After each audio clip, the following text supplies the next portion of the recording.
नमस्कार दोस्तों, आप सभी का हमारे चैनल लाइफ सक्सेस में बहुत बहुत स्वागत है। आज हम इस क्लास में मौलिक अधिकार एवं मौलिक कर्तव्यों का रिवीजन करने वाले हैं, जो कि जीके से संबंधित सभी परीक्षाओं के लिए बहुत ही महत्वपूर्ण होंगे। अगर आपको हमारी ये प्रैक्टिस अच्छी लगे तो इसे लाइक करें और ऐसी ही निरंतर प्रैक्टिस करने के लिए हमारे चैनल को सब्सक्राइब करें और हमें कमेंट करें।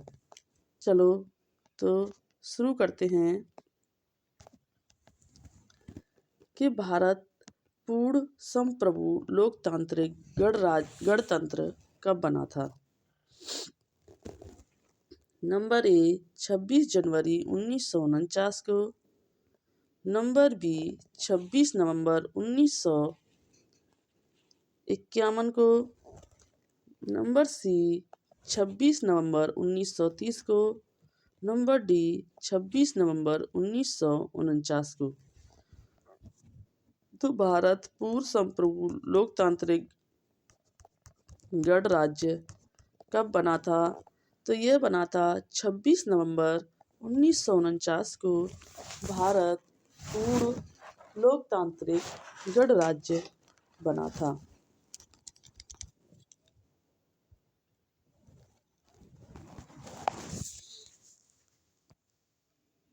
इनसे संबंधित महत्वपूर्ण बिंदुओं को देखते हैं कि 26 नवंबर 1949 को भारत पूर्ण संप्रभु लोकतांत्रिक गणराज्य बना, क्योंकि संविधान सभा के द्वारा संविधान की उद्देशिका या प्रस्तावना को 26 नवंबर 1949 को अंगीकृत, अधिनियमित एवं आत्मसमर्पित किया गया। संविधान के कुछ अनुच्छेदों को तत्काल लागू कर दिया, जबकि शेष संविधान को 26 जनवरी 1950 को लागू किया गया।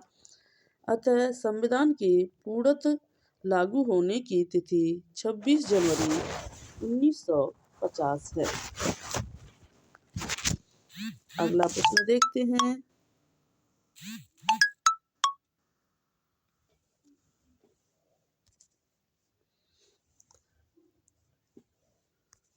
कि भारतीय संविधान पूर्णतः किस तिथि से लागू हुआ था। भारतीय संविधान पूर्णतः किस तिथि से लागू हुआ था? तो भारतीय संविधान जो था 15 अगस्त 1950, 26 जनवरी 1947, 15 अगस्त 1947, 26 जनवरी 1950। तो भारतीय संविधान जो पूर्णतः लागू हुआ था वह 26 जनवरी 1950 को लागू हुआ था, बल्कि 26 नवंबर 1949 को इसे अंगीकृत किया गया था और 26 जनवरी 1950 को इसे लागू किया गया था। अगला प्रश्न है कि संविधान की उद्देशिका प्रस्तावना का संशोधन कितनी बार किया गया है। संविधान की उद्देशिका का संशोधन कितनी बार किया गया है? नंबर 1 3 बार, नंबर 2 2 बार, नंबर सी 1 बार या संशोधन नहीं किया गया है। तो संविधान की जो प्रस्तावना में संशोधन जो किया गया है वो अभी एक ही बार किया गया है, जो 42वां संविधान संशोधन 1976 में हुआ था, जो समाजवादी पथनिरपेक्ष एवं अखंडता शब्द जोड़े गए थे। 42वें संविधान को लघु संविधान भी कहा जाता है और संविधान की जो प्रस्तावना है वो पंडित जवाहरलाल नेहरू जी ने प्रस्तुत की थी और संविधान की जो प्रस्तावना है वो अमेरिका से ली गई है।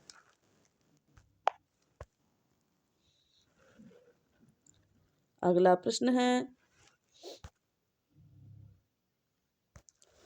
कि भारतीय संविधान की प्रस्तावना में निम्नलिखित में से किस अभिव्यक्ति का प्रयोग नहीं किया गया है? नंबर ए सर्वसत्ताधारी लोकतंत्रीय गणराज्य, नंबर बी समाजवादी, नंबर बी धर्मनिरपेक्ष, नंबर डी संघीय। तो भारतीय संविधान की जो प्रस्तावना में किस शब्द का प्रयोग नहीं मिलता है? तो भारतीय संविधान में संघीय शब्द का जो प्रयोग है वो नहीं मिलता है, जबकि सर्वसत्ताधारी लोकतांत्रिक गणराज्य, समाजवादी, धर्मनिरपेक्ष शब्दों का प्रयोग मिलता है। संघीय शब्द का प्रयोग भारतीय संविधान की प्रस्तावना में नहीं मिलता है। संघीय शब्द का प्रयोग नहीं किया गया है, परंतु अनुच्छेद 1 के अंतर्गत भारत को राज्यों का संघ घोषित किया गया है।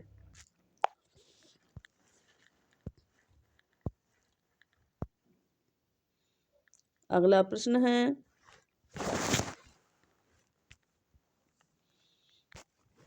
कि हमारे संविधान की प्रस्तावना में उल्लेख नहीं है। हमारे संविधान की प्रस्तावना में उल्लेख नहीं है। न्याय नंबर ए न्याय का, नंबर बी भ्रातृत्व का, नंबर सी प्रतिष्ठा की समानता का, नंबर डी वयस्क मताधिकार का। तो हमारे संविधान की जो प्रस्तावना में उल्लेख नहीं किया गया है वो वयस्क मताधिकार का उल्लेख नहीं किया गया है, बल्कि न्याय, भ्रातृत्व और प्रतिष्ठा का उल्लेख हमारी प्रस्तावना में किया गया है। इनके महत्वपूर्ण बिंदुओं को देखते हैं कि भारतीय संविधान में न्याय, भ्रातृत्व एवं प्रतिष्ठा की समानता का उल्लेख है, परंतु वयस्क मताधिकार का उल्लेख नहीं है। संविधान के अनुच्छेद 326 में वयस्क मताधिकार के आधार पर लोकसभा और राज्य विधानसभाओं के निर्वाचन का होना उल्लेखित है।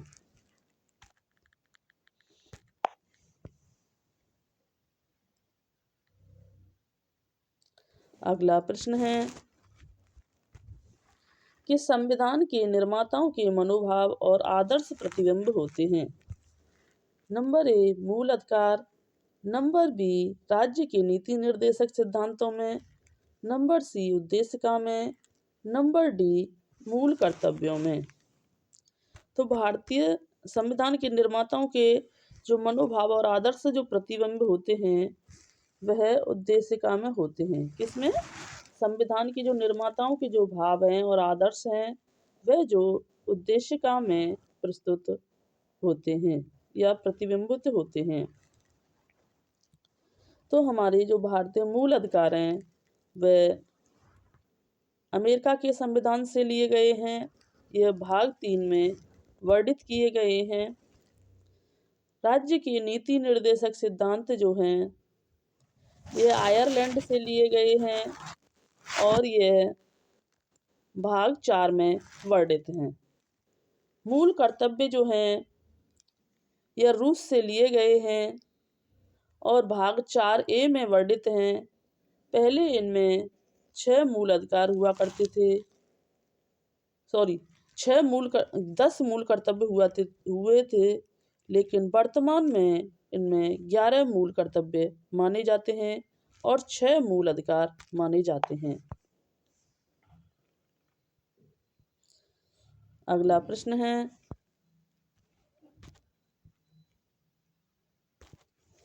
कि भारत के संविधान में संघीय शब्द का प्रयोग कहाँ पर हुआ है?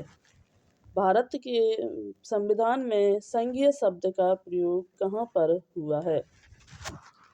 नंबर ए प्रस्तावना में, नंबर बी भाग 3 में, नंबर सी 368 में या संविधान में कहीं नहीं। तो भारत के संविधान में संघीय शब्द का प्रयोग इनमें से कहीं नहीं हुआ है, जबकि भारतीय संविधान में संघीय शब्द के स्थान पर अनुच्छेद 1 के अंतर्गत राज्यों का संघ शब्द का प्रयोग किया गया है। मतलब संविधान में जो है संघीय शब्द का प्रयोग नहीं किया गया है, बल्कि इसकी जगह राज्यों का संघ का प्रयोग अनुच्छेद 1 में किया गया है। प्रस्तावना जो है अमेरिका से ली गई है। भाग 3 से मौलिक अधिकार लिए गए हैं। अनुच्छेद 368 के तहत संविधान में संशोधन किए जाते हैं।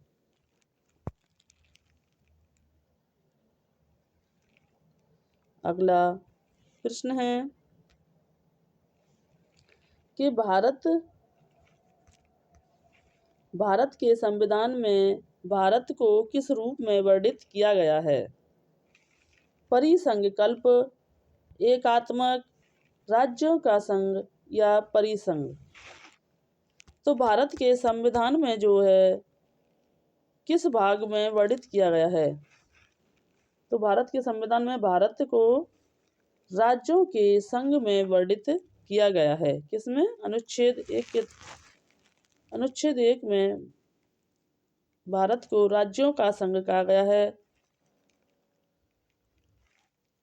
अर्थात भाग 1 में ही भारत को इंडिया एवं राज्यों का संघ कहा गया है।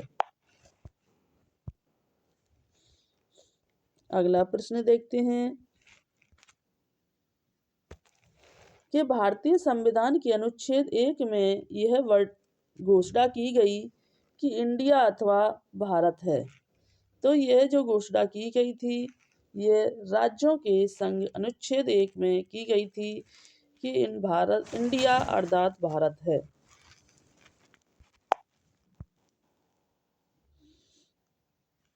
अगला प्रश्न है कि संविधान के अनुच्छेद 1 में भारत को क्या कहा गया है? संविधान के अनुच्छेद 1 में भारत को क्या कहा गया है? यह क्वेश्चन फिर से रिपीट हुआ है और यह अब तक 2-3 बार रिपीट हो चुका है। तो भारत को राज्यों का संघ कहा जाता है। क्या? अनुच्छेद 1 के अंतर्गत भारत को राज्यों का संघ कहा गया है। अगला प्रश्न देखते हैं कि निम्नलिखित में से किस अनुच्छेद में इंडिया को भारत कहा गया है? निम्नलिखित में से किस अनुच्छेद में इंडिया को भारत भी कहा गया है? तो अनुच्छेद 1 में इंडिया को भारत कहा गया है।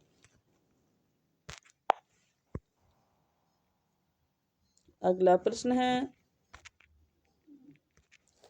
कि शक्तियों का विभाजन और स्वतंत्र न्यायपालिका किसकी दो महत्वपूर्ण विशेषता हैं?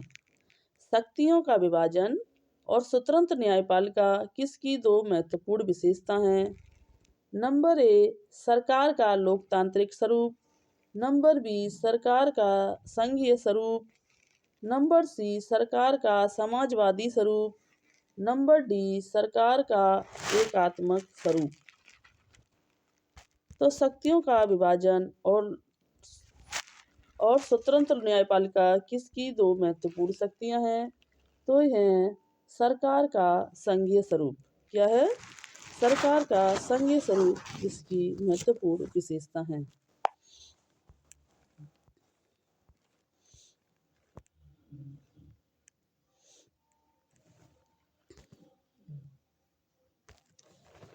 भारत में किस प्रकार का संघवाद देखा जाता है?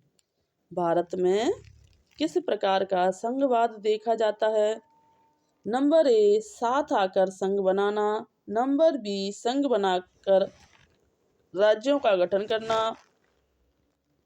नंबर सी, साथ आकर संघ बनाना तथा संघ बनाकर राज्यों का गठन करना। नंबर डी, इनमें से कोई नहीं। तो भारत में किस प्रकार का संघवाद देखा जाता है? तो यह देखा जाता है कि संघ बनाकर राज्यों का गठन करना है। क्या है? संघ बनाकर के राज्यों का गठन करना है। अगला प्रश्न है कि भारत में संघ राज्यों क्षेत्रों की संख्या है। भारत में संघ राज्य क्षेत्रों की संख्या है। Number A 5, number B 7, number C 9, number D 6। तो भारत में जो संघ राज्यों की संख्या मानी जाती है वह 7 मानी जाती है। कौन सी? संघ राज्यों की जो क्षेत्रों की जो संख्या है वह 7 मानी गई है।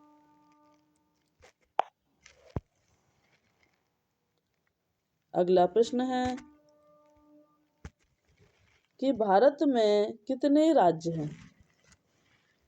Number A 28, number B 27, number C 30, number D 29। तो भारत में कितने राज्य हैं? तो वह है 29 राज्य हैं। कितने हैं? भारत में 29 राज्य वर्णित हैं।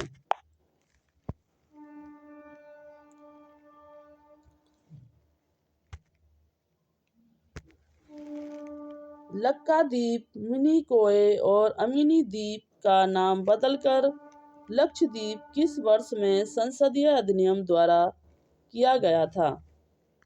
तो यह किया गया था 1973 में।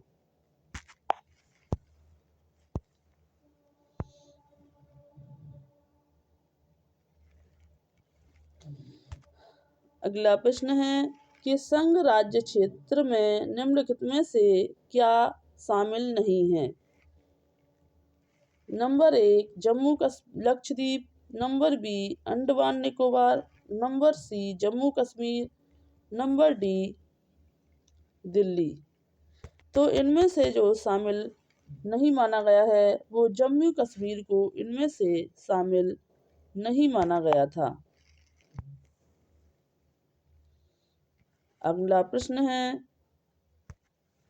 कि 1956 में राज्यों का पुनर्गठन करने से 17 राज्य और 6 संघ राज्य बने थे। 17 राज्य और 9 संघ राज्य क्षेत्र बने। 14 राज्य और 6 राज्य संघ राज्य क्षेत्र बने। 15 राज्य और 9 संघ राज्य क्षेत्र बने थे। तो 1956 में राज्यों का पुनर्गठन करने से 14 राज्य और 6 संघ राज्य क्षेत्र बने थे।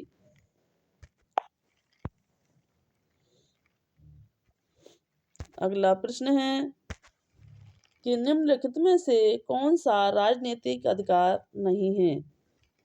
नंबर ए मत देने का अधिकार, नंबर बी जीवन का अधिकार, नंबर सी चुनाव लड़ने का अधिकार, नंबर डी सरकार के अधिशासी निकायों के पास शिकायत करने का अधिकार। तो निम्नलिखित में से कौन सा राजनीतिक अधिकार नहीं है? तो वो जीवन का अधिकार जो है वह एक राजनीतिक अधिकार नहीं है।